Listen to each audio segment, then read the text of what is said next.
host, Carter Hammond, host and producer and all that. Doing my thing out here. Quicker updates this week. Nothing too special planned. But do please take a moment to subscribe to our YouTube page, which you can do right down here in the bottom. You can hit the little bell to get some notifications. Also, please check out our where is it? There it is. It's a Patreon. You can support what we do here, which is really, really helpful. Just kind of keeps the wheels turning, and especially in all this, it means a lot. Our subscribers are really, really helpful. So anybody that throws in and makes a difference here, it's immense. And something I always try to point out is that we're really not connected to, like, this whole thing is not connected to anybody or anything other than the patrons. So I don't get any kind of subsidy or advertising money or support from anywhere else. We're purely just doing this for the sake of doing it, because community and information is healthy and good for us when consumed correctly. But yeah, and you can also follow us on Twitter, like us on Facebook, do the whole deal. And yeah, I suppose, just some quick town updates. The library will be moving to the Monadnock Plaza next to Bantam Grill. So that's something that's going to be happening in the near future. Main Street Bridge is officially closed.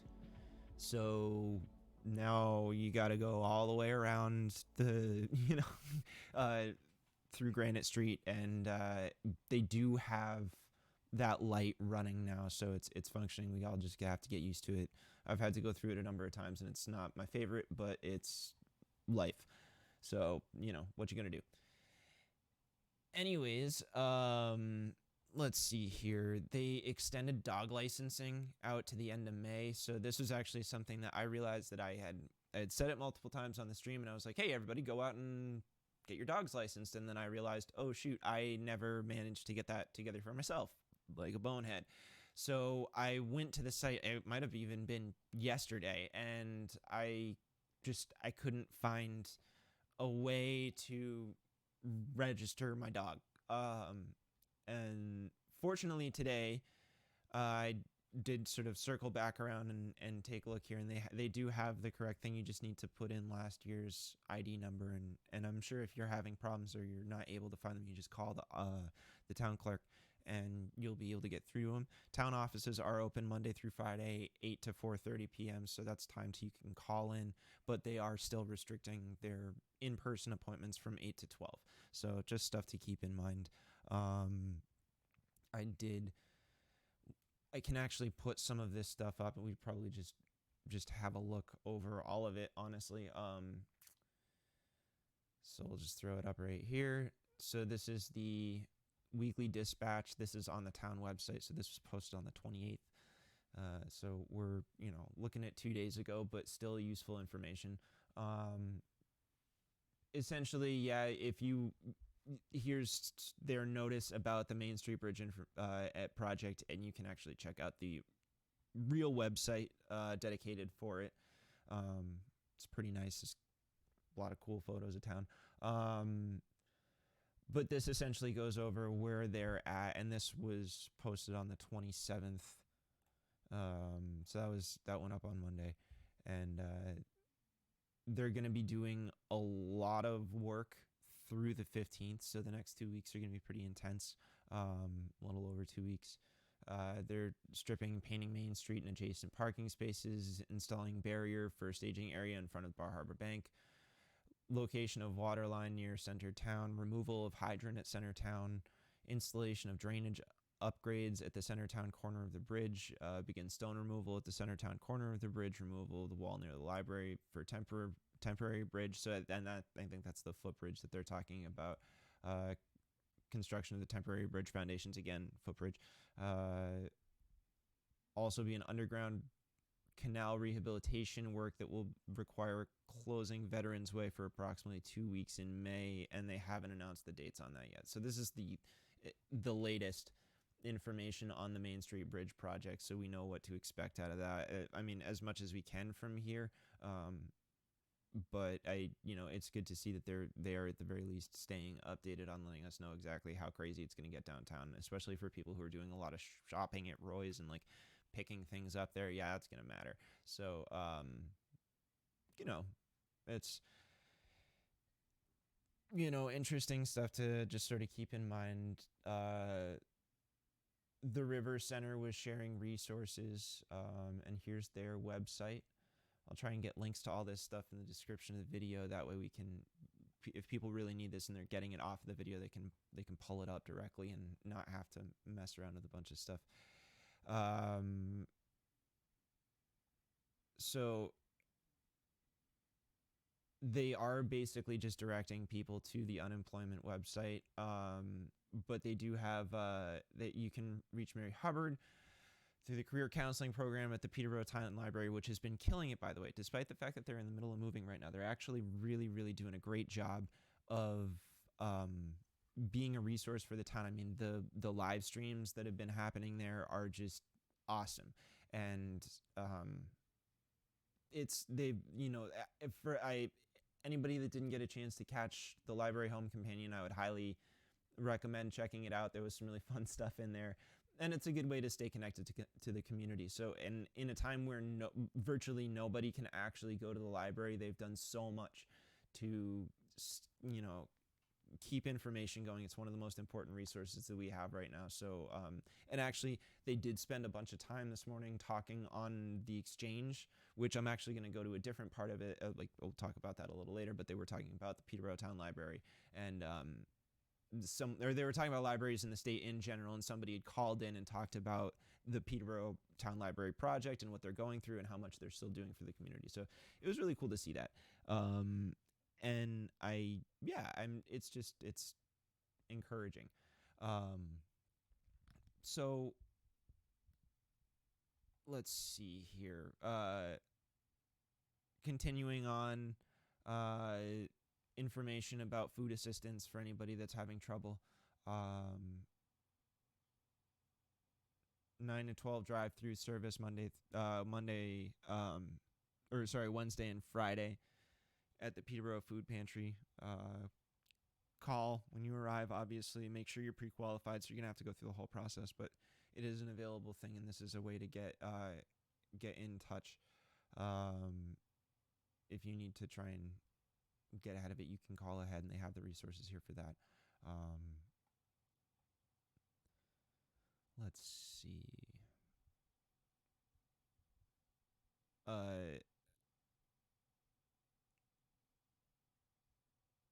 Yeah, taxes. Okay, so and I believe that there was actually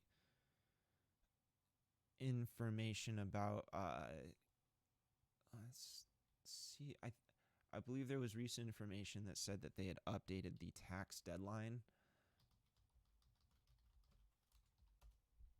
Yeah, okay. So tax day for 2020 now is on July 15th. So we've got a bunch of time, and they are still, it looks like they're still offering, yep, here we go, virtual prep. So, and they have links here. So if you're still concerned about not having a resource to be able to really deal with your taxes this year, then this is going to be like, the River Center isn't gone. You can still totally use them as a resource. So definitely don't be afraid to get in touch. This is, a lot of the better resources that we have in town that help us, for the most part, are still running strong. So don't be afraid to utilize them. They're definitely still available to us. So, with that, actually, I had mentioned that there was NHPR, the exchange this morning. Jean Shaheen was on, and she was talking just sort of about general updates that related to this, the whole pandemic and everything. and just questions in general. Um, One thing that stood out to me listening to it was that she couldn't say whether or not we would see more stimulus money in the next bill that came through. So it's a little frustrating to not have some kind of assurance about that. I think everybody is well aware that we're absolutely going to need to see more stimulus money go out to people, because it's just not going to. Unemployment hasn't necessarily been enough, despite the $600 that goes onto it, because not everybody gets unemployment. I know a lot of folks that are still struggling with that, or it's not quite sufficient, or there's any number of problems that come with it. And I just, it was, to my estimate, it was funny because I never saw anybody really tie it together, but both Maxine Waters and Bernie Sanders had both called for $2,000 a month until this is over per person, right? Not like that's actually the thing about that is it's not tied to anything, right? It's just again, we have this weird compulsion to tie everything to our employment, or um you know like it's essentially like a means testing reflex. Like, we have this reflex to means test everything as a way to prove to uh people who don't believe in programs that they're actually worth a damn. So it's a tactic of compromise. Ultimately, that's always been my experience with it. um and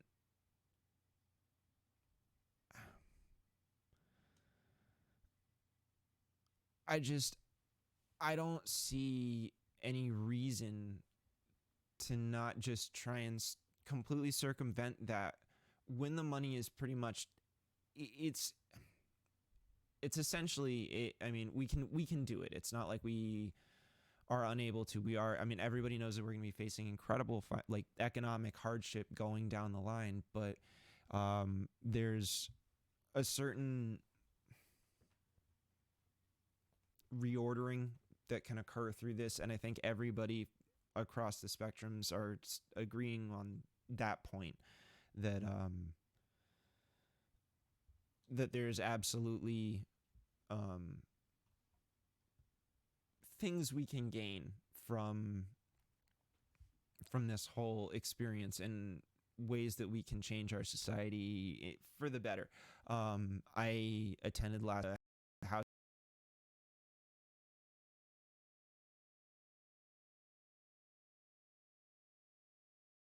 meeting. Sorry about that, folks. I Last night I attended a housing task force meeting, and something that came up was that, and Nicole McStay had said this, that at times of crisis like this, it's a real opportunity for us to take a stock of what we already have on the books, figure out how we can sort of retool things and optimize ourselves going down the line. That you know it's a good thing to assess when you're in a time of hardship, because you have a concept of the types of problems you could be facing, or the severity of things.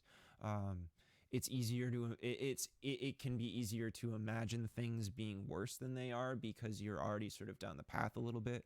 So it makes us more nimble when it comes to trying to find creative solutions to deal with this. And I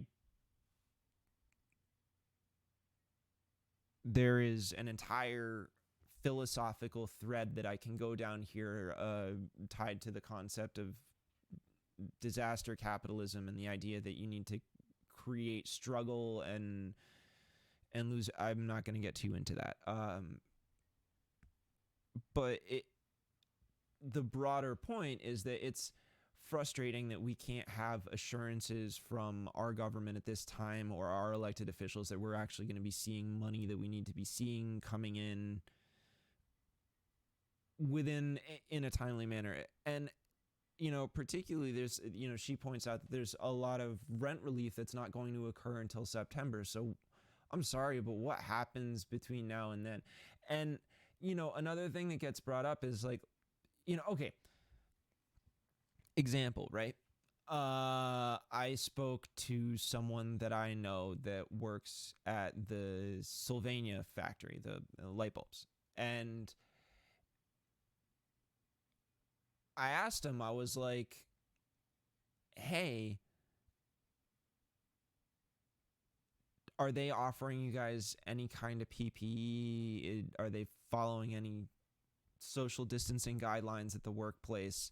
And they just kind of like, yeah, like there was a non-response, which essentially is, I, it certainly wasn't a, oh yeah, we're getting what we need, which is alarming. And now that job continues, right? It's just moving along. And part of the problem there is that if if one of those workers were to say, well, I'm concerned that I'm being I'm at risk of exposure in this tight working environment, and I can't do this, so I won't be coming to work, I can't go to work, um that's that can be viewed as voluntary in many places. Now I'd have to sort of dig a little further into New Hampshire. I know that they do offer a choice when you're filing your unemployment to say, no, I am choosing not to work. But I don't know if that affects the outcome on a week-to-week basis, or how that functions.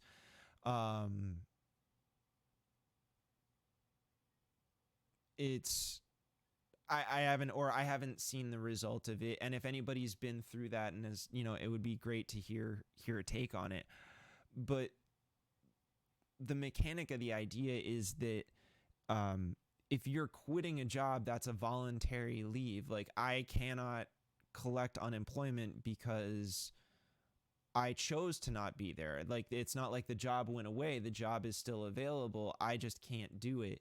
And you can't collect unemployment for quitting a job. Like, it just doesn't work like that. So there's a whole slew of people that kind of are risking being iced out in a way. And that's not good. So it's just, to have the the other side of it coming from your sort of like, I don't know if Shaheen is considered a senior senator yet, or what, but to have that, a 2-term senator who's a former governor, it telling you, we're not really sure. That's not particularly fun. So I just, and I mean, and I think that's, I think about the reasons that I like to at least try and just list off some of the local resources or things that are happening here in this town. I know, it's not everybody that comes and watches this, but it's just,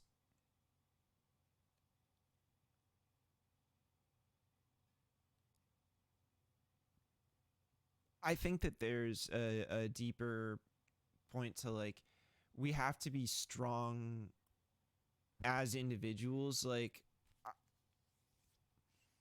I don't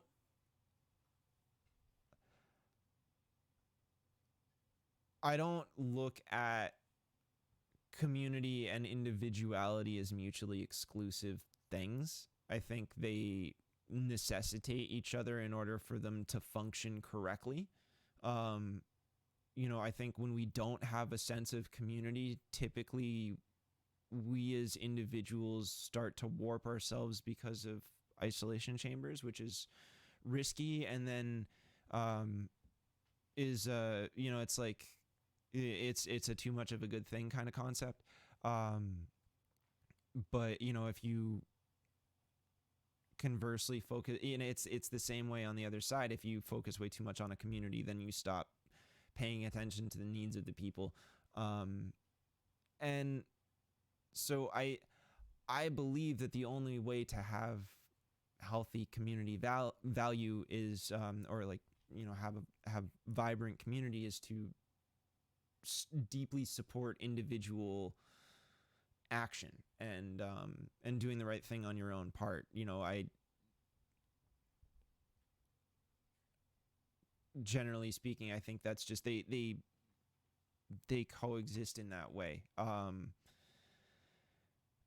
And I think, as a society, we're still kind of learning exactly how to do that. I don't think it's, that's probably going to be a,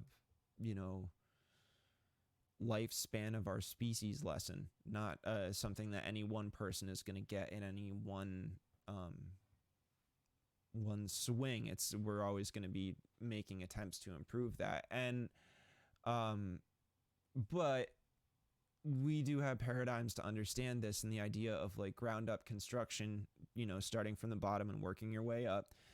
If you consider that the most basic is the individual, yeah, you need to meet the needs of the individual, and then isolate what needs that individual cannot meet for themselves based off of the climate that they exist in, i.e. our world and society and their position within it. So there's all this math that needs to happen, that like you have to kind of look at like, all right, what's the struggle? And then you're able to identify, all right, these are needs that this person, or is not able to attain for themselves. Now, how many other people have this problem? What can we do to deal with this?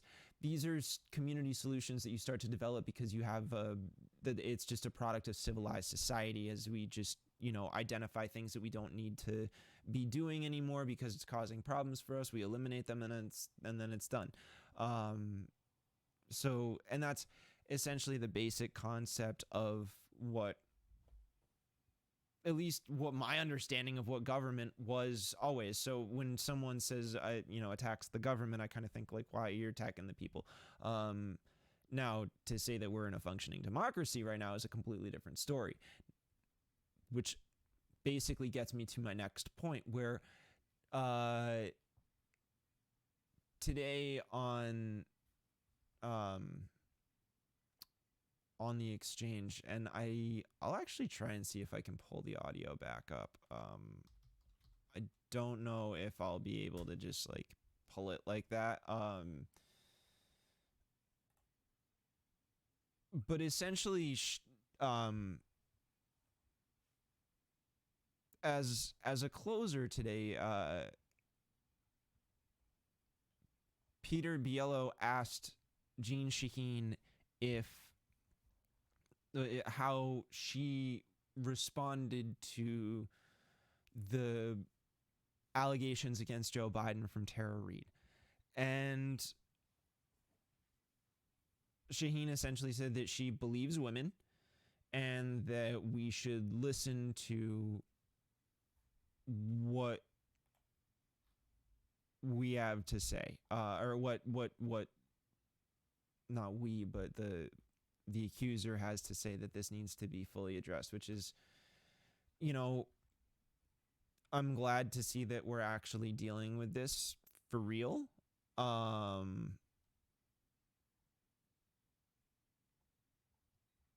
But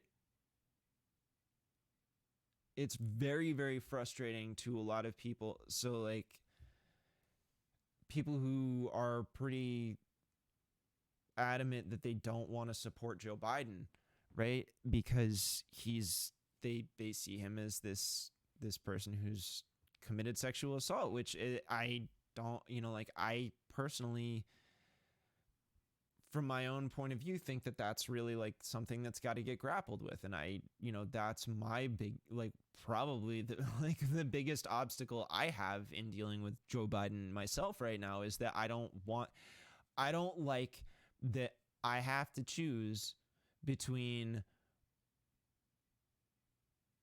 one really old predator or another equally old predator to lead my country. I just want a different choice.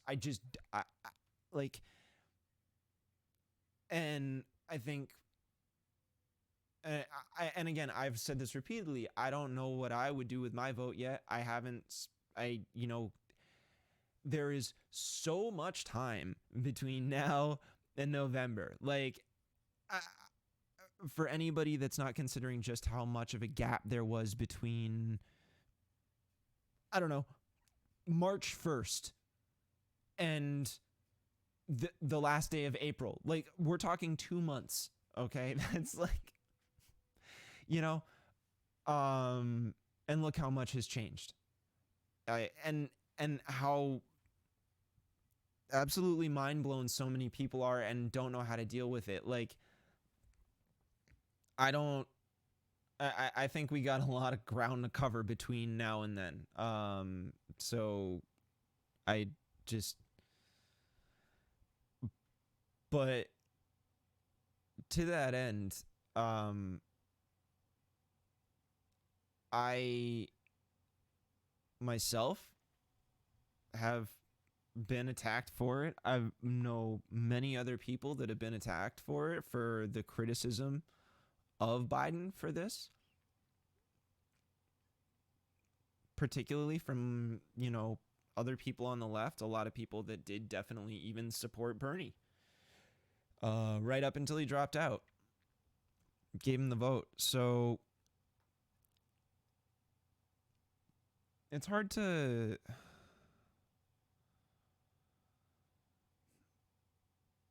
it's hard to really have patience for being scolded about that,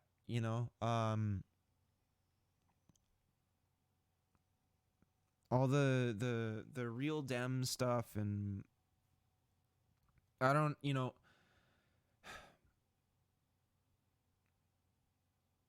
I think there's a lack of willingness to grapple with the fact that a lot of younger folks were raised really, like, well, I mean, not just, I mean, I think a lot of young Democrats, right? People that would have called themselves a Democrat in the 90s when they were younger, or maybe even would say that they just agree with Democrats more than they agree, they like, this, yeah, like what was it? There was the whole Rose McGowan thing. There was the Rose McGowan had who's sort of like known for her whole thing, with this, had essentially tweeted about this. She made a big deal about it. Let's see. It was all over the place. So.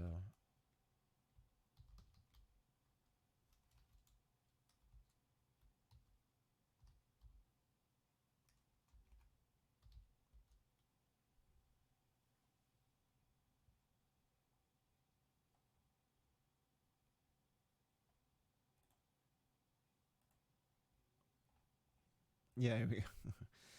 So.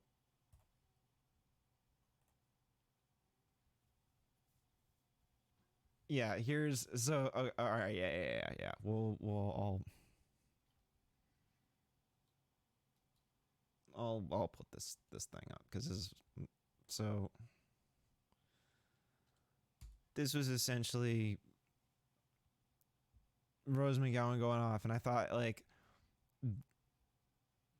this thing that she says here was really just like, I thought was funny, just because I know it's true, that the Democratic Party are the good guys, and we have New York Times and Washington Post, and we listen to All Things Considered, and we like Ira Glass and all this stuff, and now it's just not, like, that never came to fruition because a lot of the stuff that was espoused just kind of never really, it never came to be.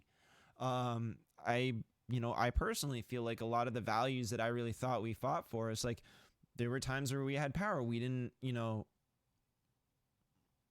and we didn't address this sort of like kicking and screaming thing. And it wasn't until I saw it later that it was, like, the older I got and the more I became aware of just the notion of a ridiculous argument and having to entertain straw men, and like it, you know, it took me a little while to really like consciously wrap my head around like deconstructing that argument. Like it wasn't until I was probably out of high school that I really tried to address that. And it's not like I ever did debate team or anything like that, so I never had any sort of like impetus to learn that much beforehand. But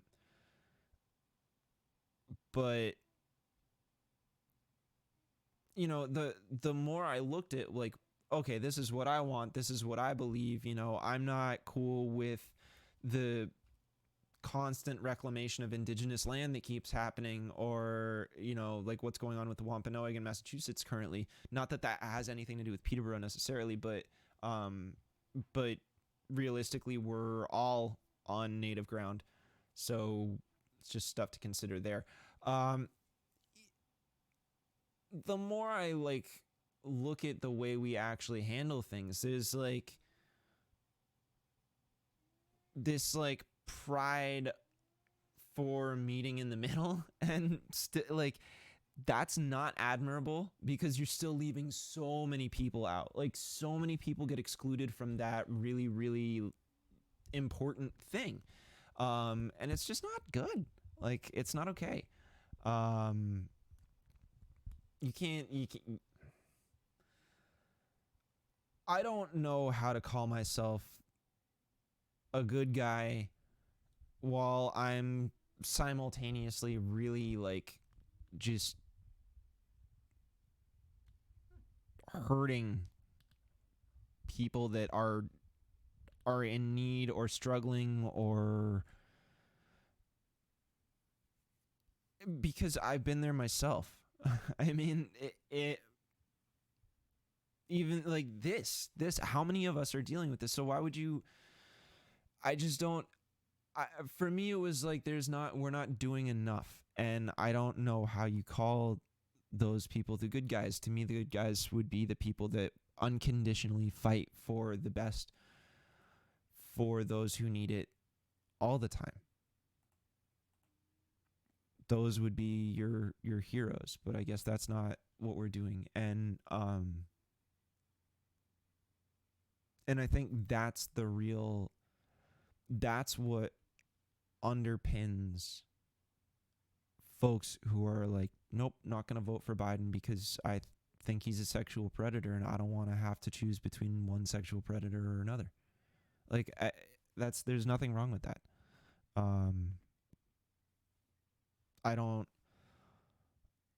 I think everybody should be allowed to make their choice. And honestly, most of the people that I know that are like, no, I can't do it, they'll also say to themselves, I'm also not going to shame people who do. Because most of the people who are making that choice have enough political and historical nuance in their understanding to recognize that that's not going to get them anywhere by pulling the same tactic. Yeah. So I just, for my part, I think I want to see how all this plays out. I think what the Biden campaign has done in response to this has been really bad. Like really bad. And that's something that we'll just have to keep an eye on. Honestly, because I don't know yet. Certain people are certainly happy to settle into their opinions now, and I think that's cool. I'm gonna probably keep watching for a little while because I'm very interested to see where this all goes. It's gonna be very curious. So yeah,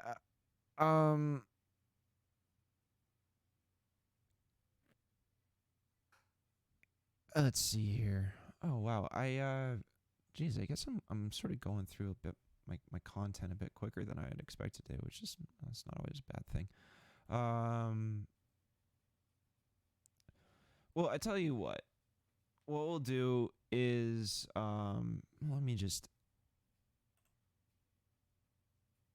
in the event that there's a new one posted, I'll check. But we've been getting the coronavirus briefings on a regular basis from the governor, so it's sort of, I feel like it's always worth it to go and check that out and see what we're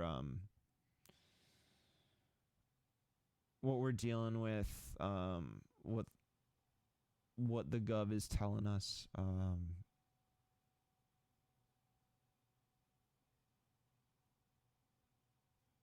Yeah, so it looks like our most recent was from 2 days ago, so we'll catch up with that one. That's one I got over here. So we'll I'm gonna let's see here. I will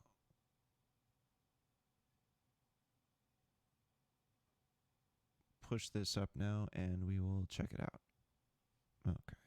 From testing and PPE, next steps, both not just here in New Hampshire, but obviously the strategy going forward across the country. So on that, to just kind of pick up where those conversations left, maybe we can start talking about testing, and just in terms of where we are and the opportunities that we're trying to create here in New Hampshire to ensure that we have adequate testing for our citizens as part of the COVID-19 crisis.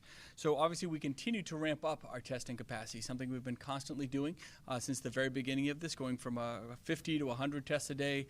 I think as recently as just a couple days ago, we're now over 1,000 tests on certain given days, and we're giving ourselves a goal, at least in the short term, and working with Health and Human Services, embarking on a community-based testing campaign to increase to 1,500 residents daily in the coming days and weeks, including statewide coverage of long-term care facilities, even beyond Rockingham and Hillsborough counties.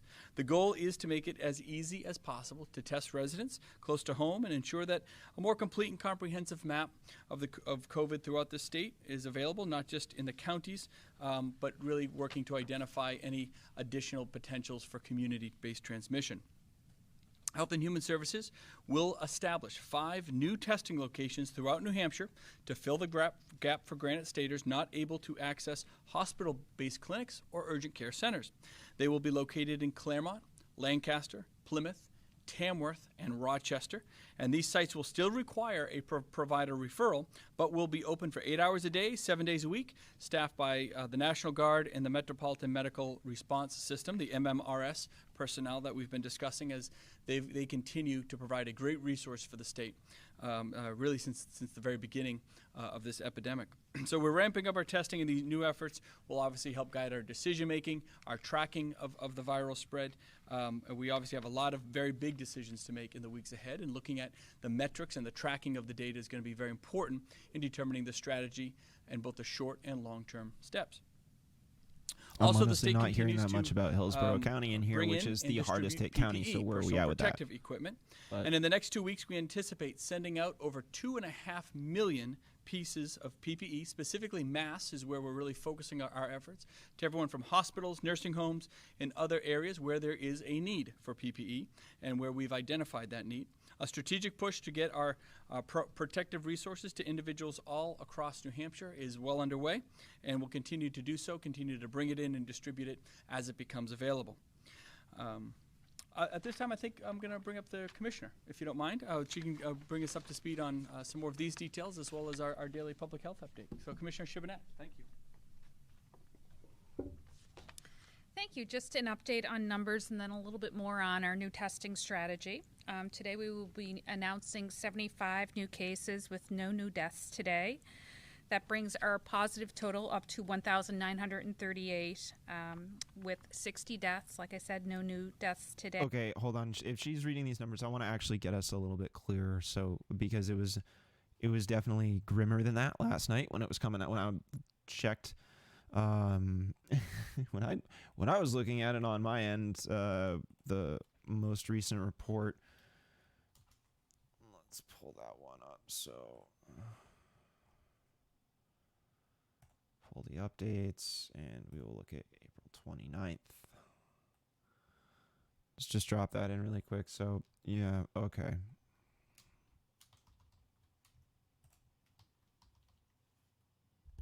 Blow this up a little bit, try and get it a little more visible for everybody. Okay, so yeah, 50 new 50 new positive cases. We had 6 additional deaths. Let's see. 2 individuals under the age of 18. The rest are adults. 51% female, 49% male.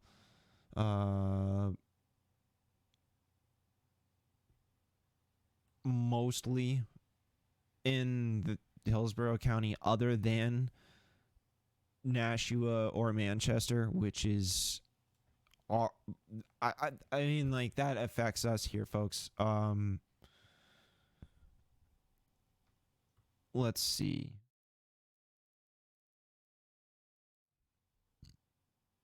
One female resident, 60 years of age or older. Everybody who's 60 years of age or older. 2 male residents in Rockingham, 1 in Hillsborough. 2 female residents in Rockingham. 1 in Stratford County. All died. This is, condolences, obviously, from the state.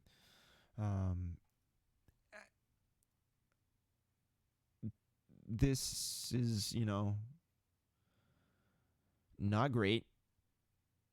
Not great at all. We do have town by town numbers now, something that we didn't have before. So in many cases, I'm not sure how close we'll be able to get on that. Let's see here. They don't like to make it easy.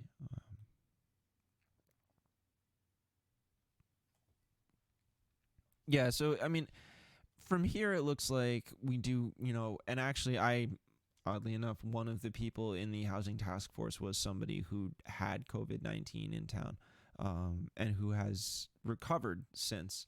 But,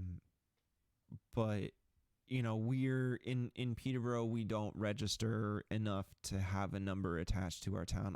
The real places you're going to see the problem, like, for us, the closest would be Milford, 49 in Bedford. I mean, and this is somewhat connected to, I think when I look at this map, right? Now, I know, and I'll get back to the video in a minute. We'll continue on there, but I do want to sort of take a moment because this actually relates to some of the stuff that was talked about in the housing task force when we're trying to look at dealing with in particular. Okay, so the housing task force is dealing with increased density in the downtown area to try and resolve housing issues, and that's something that we talk about. We discuss. We obviously, it's something that we, different people have different opinions about it. Generally speaking, it seems like it's a positive revenue generator, but at any rate, it's something that just sort of is being worked with in those task forces. I don't want to say one way or another what people believe on it because it's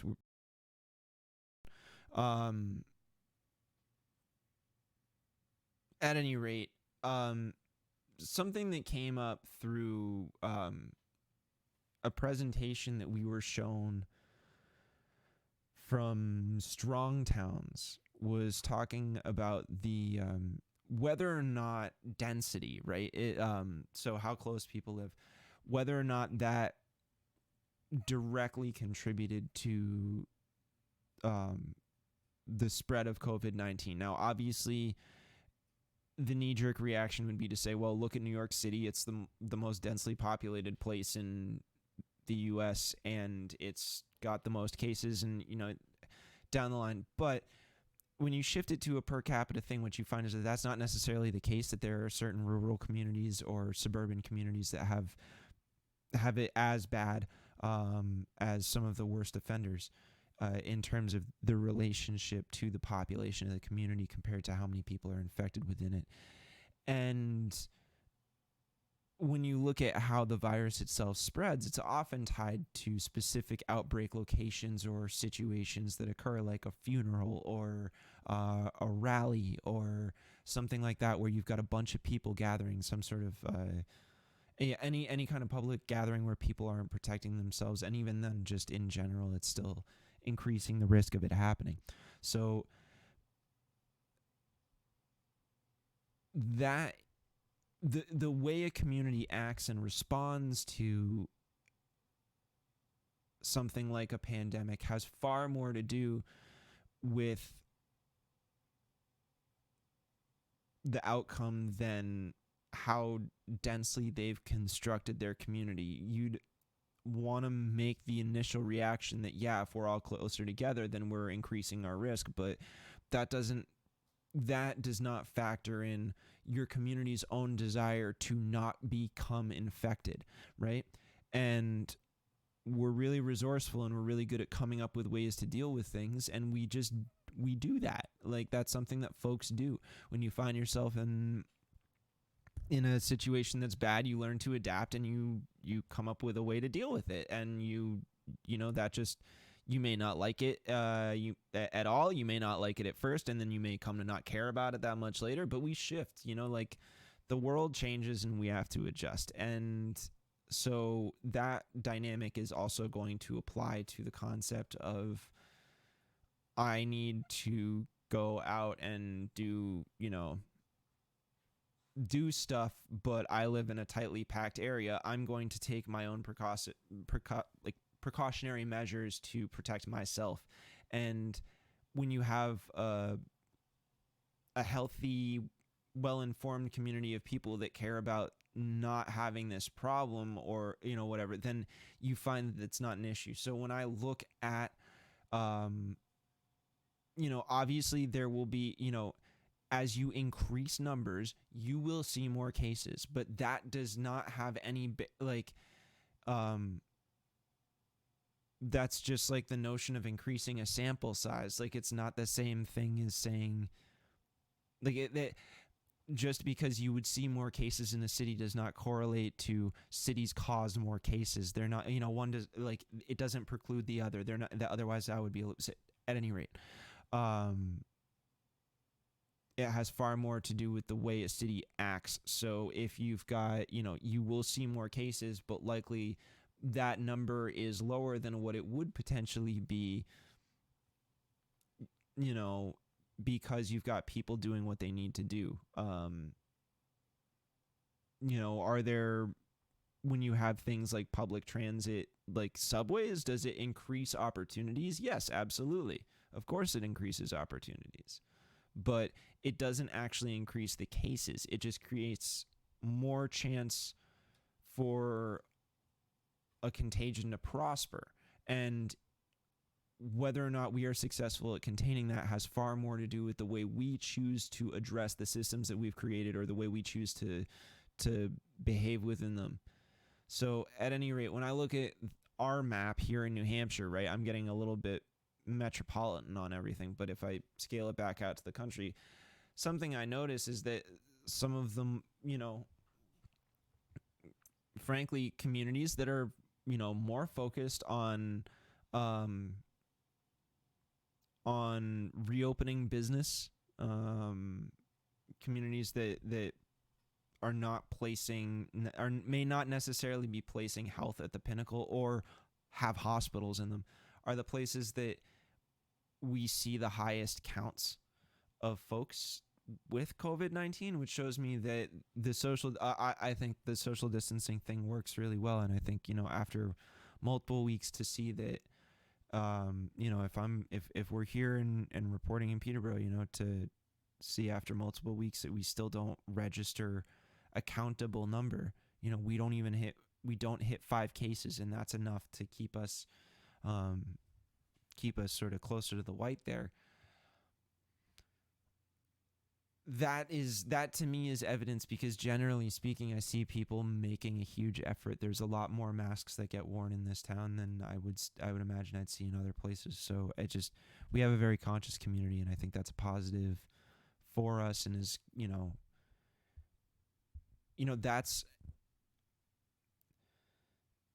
that's not us being cheapened or told what to do. We're being given information, and we're actively choosing to not do a dumb thing. Like, that's what that is. I think folks, particularly on the right and from a more libertarian perspective want to tell you that it's like, oh, the CDC or the WHO or the government is trying to tell you what you need to do by wearing masks. Wear your masks, do this. Look, they're not telling.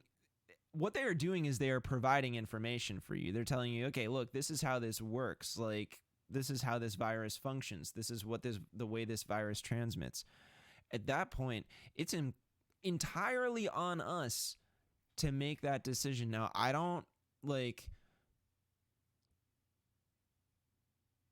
I'm not actively going to run out into the world and start policing anybody for not wearing a mask. I can't do anything about that. I can't tell somebody else to not. So I can understand why people are would get upset with folks that would be frustrated about people not wearing masks out in the world. I also sympathize with the perspective of people who are mad about that, because it's like, hey, it's not about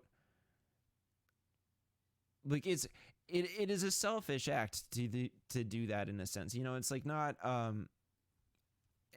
it's neither here nor there. I mean, it's, if you're okay with engaging in that type of act of selfishness, then I don't think anybody can really shame you into feeling bad about it. So what's the point there?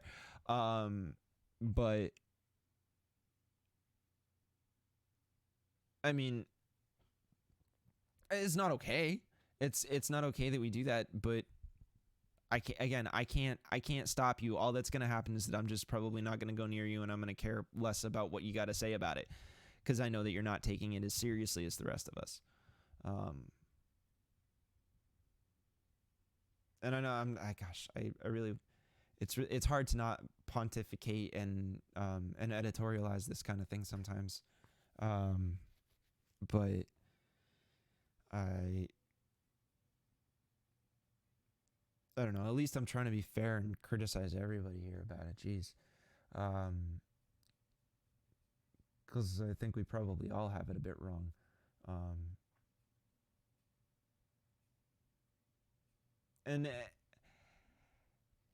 Yeah.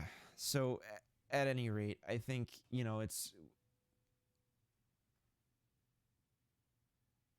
everybody's going to try and spin the data to make it seem like, like they're a little bit more right than everybody else. But at the end of the day, we got to just take a minute to try and really understand the problems that were being presented. So with that, let's hop back over. We'll do a little bit more video of the from the press conference, and then we'll probably call it a day here. So let's do this up. Day, and over 18,200 people tested in the state. We are currently running, for current hospitalizations, a range from between 90 and 100 people a day. On Saturday, we announced 7 deaths, and 6 of those 7 deaths were in long-term care facilities. 1 was not associated with a long-term care facility. We have 3 new outbreaks to talk about today. 1 at Birch Hill in Manchester, 1 at Crestwood Center in Milford, and 1 at Salem Haven in Salem. Birch Hill has 7 positive residents, 4 staff member, for a total of 11. Crestwood has 14 residents and 4 staff member, for a total of 18. And Salem Haven has 9 residents, 2 staff members, for a total of 11. So our testing strategy has been something we've been working on for about a week, with a goal of about 1,500 tests per day. Last week alone, we increased our testing capacity by almost 80%, reaching 1,000 a day this week, which was great. We expect our new testing strategy to be live by Wednesday. And as the governor said, we have 5 fixed locations. In addition to those fixed locations, we will also have our MMRS team continuing to do outbreak testing. We have a civil support team with a collaboration between the National Guard and our MMRS team, who will be doing point of care testing, and that team is mobile. We also have an additional National Guard mobile team. we've contracted with the Visiting Nurses Association to go out and test anybody that has limitations with accessing our fixed sites. So anybody that can't leave the house, maybe has physical limitations. So the VNA are going to go into those homes and take specimens in the homes. Convenient MD still has 11 locations that are up and running. They've also been contracted to do all of our uninsured specimen collection and testing. So if a person is uninsured, they can have a telehealth visit and then arrange for testing at a Convenient MD location. They continue to do our long-term care staffing, which they've tested over 2,000 long-term care healthcare workers in the last 10 days or so. So any residents with any symptoms now. So this is a change for us for sure, that even people with mild symptoms, we're saying to call your primary care physician. And Dr. Chan will be releasing a new health alert later this week to really encourage and recommend that anybody with symptoms at all be able to access testing. So once you call your provider will have a number to call to set up with the department for, so basically what we will do is we'll call you back and we will set up the location that's nearest you and an appointment to come and get your specimen collected. I think that's it. Thank you.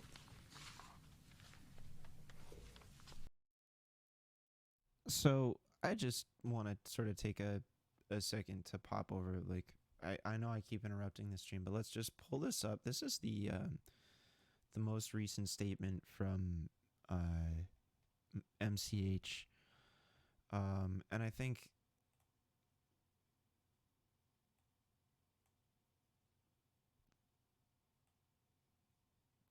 this is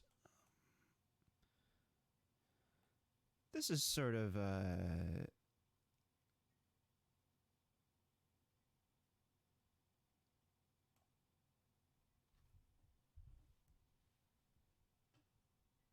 I would like to see how MCH feels now. I would like to see if they feel like what we just heard there is I would like to know genuinely, and and maybe this is something worth following up on or asking one of the people at the paper about, but whether or not any of that is coming through. But the big thing here is this bit. The MCH feels we are prepared for what we now know may be a long haul of dealing with this deadly virus. Until we have a vaccine or widespread systematic testing of the population, many of our precautions will have to remain in place. We are following New Hampshire Department of Health and Department of Public Health guidelines for testing and have an adequate number of tests to accomplish this. At this time, we do not have the ability to do widespread testing. Such a system will come at the guidance of the CDC and the New Hampshire Health and Human Services. So, look, they're saying there's widespread testing, but I don't really understand what the deal is. Like, I haven't seen any kind of widespread testing here in our town. So I don't... For me personally, there seems to be a bit of a disconnect here between like what they're saying they're doing as far as ramping up testing as compared to what the hospitals are saying they're actually capable of doing. And then where's the community notification for the resource? How are they effectively communicating to individual communities their ability to get tested? Because honestly, ours doesn't have any clue. I mean, at least I can't tell of anyone. I don't know what our situation is right here about being able to do that testing. So I just, that's a little bewildering for me. Anyways, back at it. Thank you very much, Commissioner. One more area where we want to highlight something that we've talked about a little bit over the past few weeks as folks from all across the state really pitch in, get out of their comfort zone, do things a little bit differently, whether it's in our call centers or at the food bank or in our local communities in a variety of different ways. And delivering life-saving PPE to our workers on the front lines. And that's really the men and women of our National Guard. They continue to do just an outstanding job. Every challenge that we put before them, without a hesitation, without a complaint. They step up and say, well, even if we don't know how to do it, we're going to figure it out in the next 24 hours and get right on it. And it's been an incredible resource for the state. And so what I thought I'd do is ask General Michaelitis to come up and join us this morning and talk a little bit about some of the efforts that have gone on and maybe where we go from here. General. Thanks, sir. This is For the National Guard, our domestic interesting. operations mission is quite simple. It's to save lives and mitigate human suffering. And based upon that premise, the mission sets that we have been tasked to do, we just fulfill. We fill the capability gaps that the state of New Hampshire cannot fulfill. So I'd say within on March 21st, we mobilized our first guardsmen. Today, we have over 500 guardsmen activated in the entire state of New Hampshire, both Army and Air National Guard. That is almost the second most in our state's history after the Seabrook protest from the late 70s. That's how many soldiers and airmen we have now activated. Based upon that, those numbers, the last 2 weeks, our missions have essentially evolved. The biggest mission that we currently are doing, and we sort of call it steady state, is over 200 soldiers and airmen, and now supporting 3 separate call banks for the state of New Hampshire for employment security. That went from 19 to 200 in less than a week. It was like last weekend. This past week, we just activated another 150 soldiers and airmen. So we've gone from doing call banks, call center support, to steady state operations where we are running the PPE operations, the warehouse operations, for the receipt and distribution of all PPE in the state of New Hampshire. We've now evolved to the New Hampshire Food Bank. For the last 2 to 3 weeks, we've had over 20 soldiers show up every day in Manchester, New Hampshire Food Bank to help prepare, consolidate, and prepare meals for delivery throughout the state of New Hampshire. And this past weekend was pretty amazing. Went up in Colebrook. 20 soldiers participated in the New Hampshire Food Bank to serve over 750 meals for the North Country. That will occur every weekend, every Saturday for the next 4 weekends. It went from Colebrook. Next weekend will be Gorham, Loudon, and Plymouth. We'll have soldiers, to include our cooks, helping make prepared meals for those in need. This past weekend has now evolved to how can we support in the medical arena. Like, this all Specifically, the sounds medical great. tasks have been provided to us. And we've had 3 sort of line of efforts that we like to call it. Isn't The this first what one like the we're military fortunate is to have supposed to civil do? support team. Jeez. Within that civil support team is a mobile rapid testing laboratory. You can see the results immediately.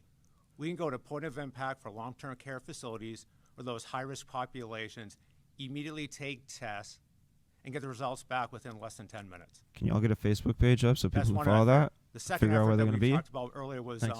5 fixed facilities and 1 mobile testing team. So again, we're taking our medical professionals, our EMTs, who are not first responders in the private sector or the outside, using our internal assets and again responding to the need. We're setting up 5 of those fixed facilities. 3 of them are at our armories. What that allows us to do is do drive-in, drive-out testing.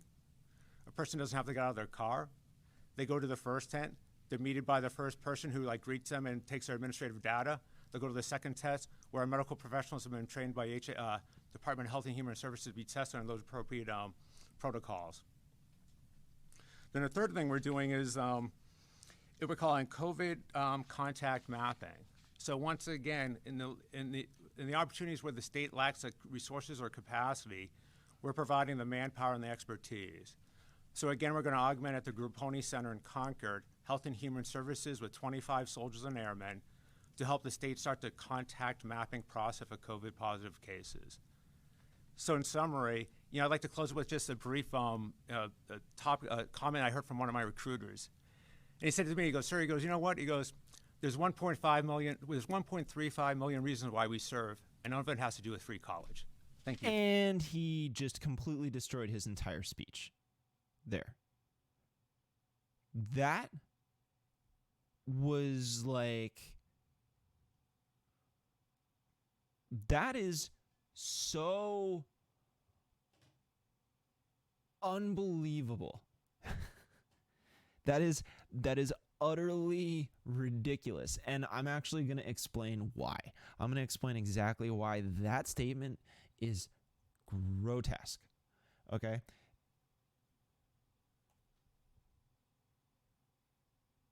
Here we go.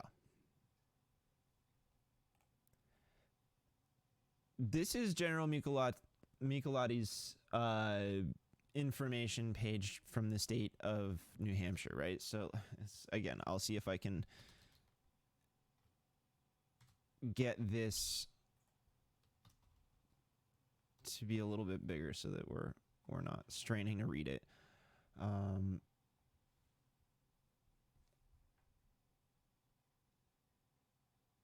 Received his commission through the military. He went to West Point. Okay.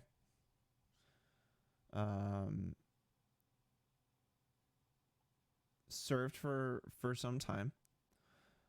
This talks about his history of service, which is commendable, definitely commendable. Earned a bachelor's of science degree in mechanical engineering and also holds a master's in strategic studies from the U.S. Army War College and a master's degree in management from Webster University. I wonder how much of that was paid for by the military, was paid for by tax dollars, was free to him. Okay. Now, point aside, maybe he didn't do it for all that. Maybe I'm sure that, he's absolutely right. There are plenty of people that get into this because they want to help folks and not because they need free college. It is, however, grotesque and absurd to propose that people don't join the military simply because of those opportunities that are offered to them through those programs, that there aren't poor people who are seeking so bad a way to get out of their economic strife, knowing that having an education will give them a much better foothold in today's society than not having an education in certain instances, depending on what they're going to do. If they really want that, or if it's their passion and they know it's the only way that they'll ever be able to pursue their life's passion, screw getting a job, screw your profession. Okay. What if you just care about learning this stuff, right? That shouldn't be something that we're restricted from. If we care about something, we should be able to learn it. And before anybody says, online universities, we're not there yet. And online learning is not a replacement for being able to learn from a true master in the same space. It's just not the same. I think you won't, there's certain nuance to certain tasks, certain types of craftsmanship or understanding of things that you're just not going to get through that type of remote video, even a video check. So you're just not going to get it. So don't want to hear that argument because it's just not a good enough one. But the point being is that there are plenty of people that join the military specifically because they need a free education. And when you bring that up at this point in time, it's very clearly a political statement. Okay, he's very clearly making a political. He's trying to take a political stance and use his authority as a service member to try and make it seem like his statement is apolitical and very authoritative. And this is a problem that I really, really, really, really deeply take issue with, is I am not his subordinate, and I do not personally appreciate having any type of militaristic consideration of how things are supposed to be done, whether it's good or bad, being imposed upon me. And that's essentially what's happening right there. Now, I don't have a problem with vets either. I think the idea that we offer free college to vets is a really wonderful thing. I wish we did it for everybody. I wish that there wasn't so much life risk involved in joining the military, because I personally feel like the military could do things other than making literally fighting and killing being their number one priority. I don't think that in 2020 that's necessarily what a military needs to be doing. I think we could be at a different place. We're absolutely not. We're still in a very archaic society when it comes to moral discipline. So it's in a sense, I'm speaking in a vacuum or in a very idealistic way in terms of what I'd like to see happen or what I think a military should represent.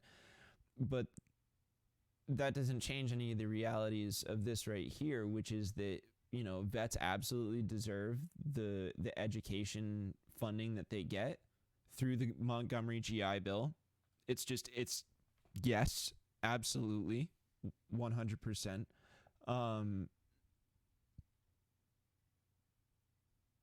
But it's not for somebody to say that he's not being political. He's just saying that, we military, we don't we service members, we don't do this because we want something. We do this because we care about the people. Well, yeah, you can care about the people and also really need that first and foremost. In fact, for many people, I would say the best type of person probably places those two things on equal ground, right? Because I don't know if I necessarily want somebody who's going to completely dedicate themselves beyond their own well-being to, or their own life. I don't know if I really entirely think that's healthy or good. And that gets into the whole concept of warrior sacrifice and duty and honor and all that. And don't want to dig into that philosophy too much right now. But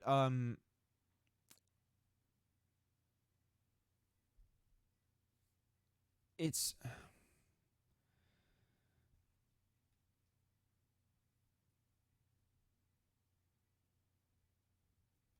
so this is like, I'm sorry, I lose my train of thought on these things sometimes because it's just like it's a total rabbit hole. And I know I'm gonna kick myself later when I'm looking back on the replay and I'm like, oh, that was what I was talking about. I can't believe I lost my train of thought, but here I am. And this is what I get for not having a co-host or somebody to work with, which should be changing in the near future, by the way. Probably next week's episode, so keep eyes peeled for that. Look, to pretend that it's not political, that, to pretend that there's not another way to take that. I get the sentiment that, that there are a lot of people that join the army genuinely because they want to serve their country and they believe in their country and they care, and like, yeah, man, I'm sure that is the majority of service members. I'm sure that's true. My assertion doesn't necessarily have to question that. My assertion is that in addition to that, there's probably a significant amount of those people that do simultaneously feel like there's no alternate path for them to get where they need to go without a significant amount of luck. And anybody that knows how this country works is like, yeah, anybody in a sense, anybody can become successful. Anybody can become that 0.01 percenter, but not everybody can. And if you aren't being real with yourself about where you fall in that statistical likelihood, and you want to play betting games, you want to take a luck shot. I don't know, man. Okay, if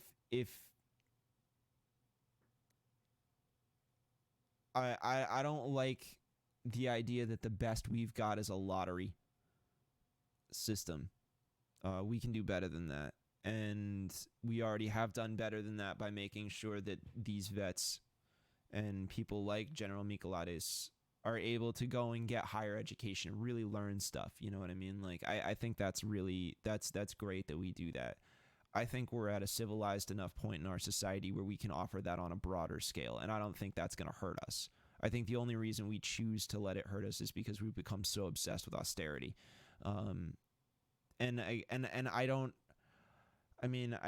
It's just that notion is so deeply wrapped up in everything that we do on a national level to a local level. I mean, things,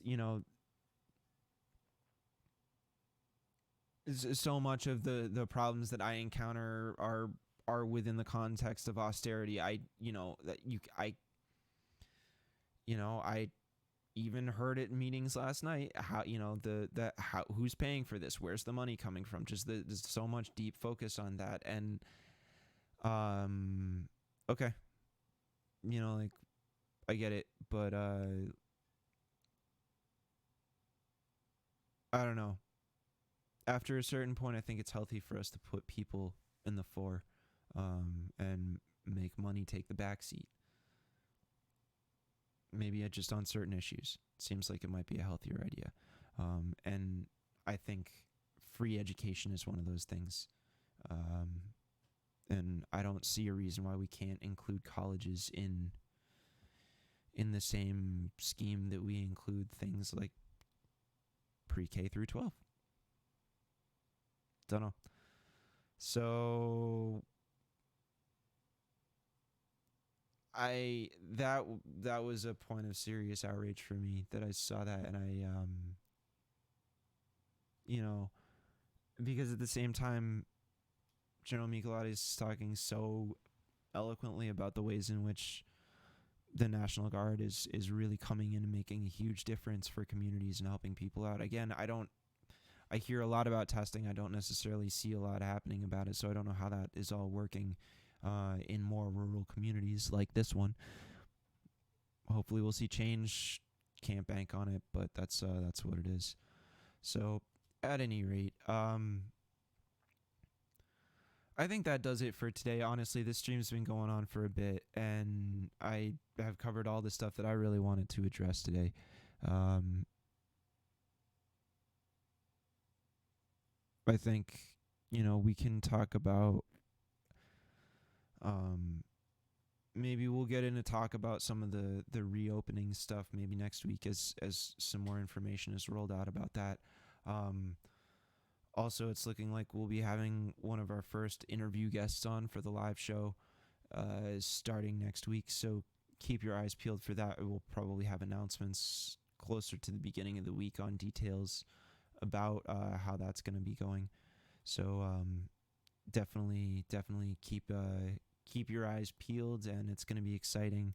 And we'll be, bringing in a bunch more people, just trying to speak to artists and people who are working in activist organizations, get some perspective on some state issues if we can, and just try and use this as an opportunity to get people as literate as we possibly can be in what's going on in our communities and how we can help. Because again, the strength of our community organizations are as powerful as our individual desire to make a difference.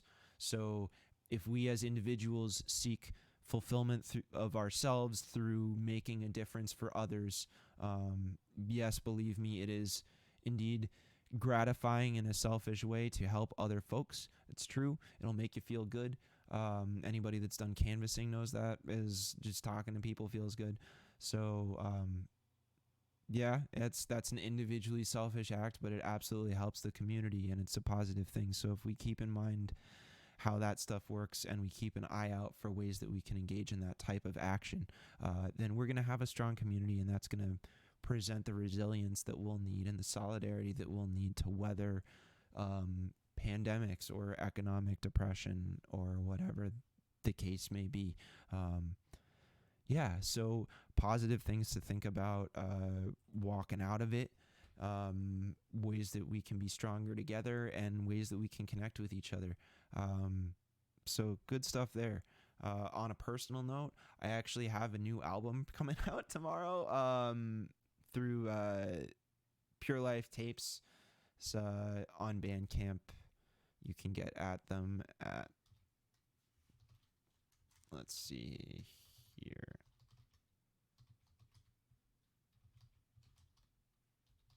Yep. So purelifetapes.bandcamp.com, it'll be out there. You can get the cassette or digital tomorrow. Definitely recommend picking it up. There is a special surprise in there, and the latest chapter that goes along with that series will be posting on the website as well. That's larryfolger.com. So folks can enjoy that there. Separately, definitely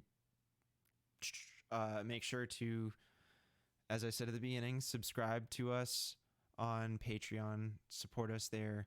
Follow us on Twitter, subscribe, hit the bell for notifications so you know when we're going live. You can catch that, although I've been really trying to consistently do these streams at 11 a.m. on Thursdays, so definitely, we'll keep doing that. We might have some more sort of pop-ups bits that come throughout over the next couple weeks as I'm sort of starting to figure out more and more things that I can do here. So yeah, we'll keep our eyes peeled on that. And we'll see everybody next week. It's been really good. Have fun, stay safe, enjoy yourselves, don't get too stressed out, stay informed, and yeah, much love, everybody.